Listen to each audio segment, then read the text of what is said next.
枫桥清水。苏州昌门护城河，古代城防屏障，河道具备有一定的宽度。说起江南苏州，能给予人无限想象的要数小桥流水人家。既然是小桥，那么流水有多窄呢？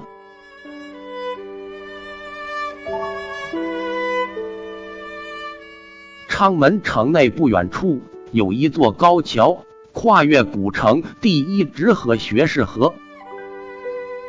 古代昌门高桥曾经十分繁华与热闹。高桥名称起源于汉代，因为高伯通居住之地而得名。据说这里是苏州古城最狭窄的河道之一，就像古城里的小巷一样，苏州的水道也被称为水巷。第一直河自高桥始，朝南有平安桥、敦化桥、黄梨坊桥等18座，经盘门水关桥后，南出外成河。平安桥始建于清光绪34年，由里人木建5条大石板平梁桥，跨第一直河，东西兔分别为汤家巷、吴渠坊。西兔吴渠坊原为苏州古坊之一，以古代吴人歌曲《吴曲曲》得名。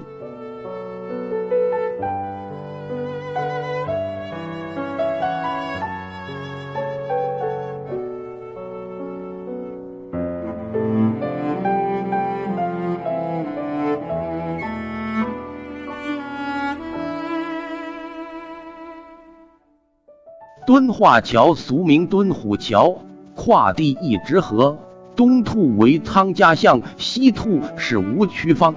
清光绪31年，里人木建。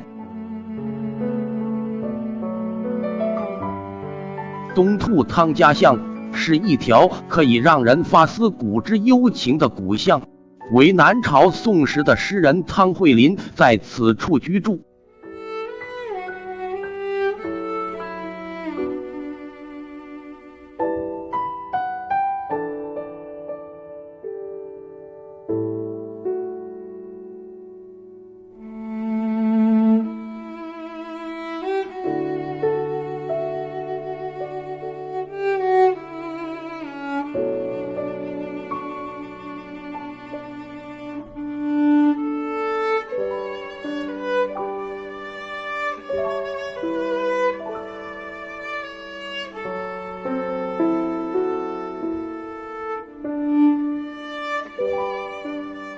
如今姑苏城的小桥流水人家，虽然不似古人般满怀浓郁的诗情，但也总能让人动容，在历史长流中走来，静谧而美好。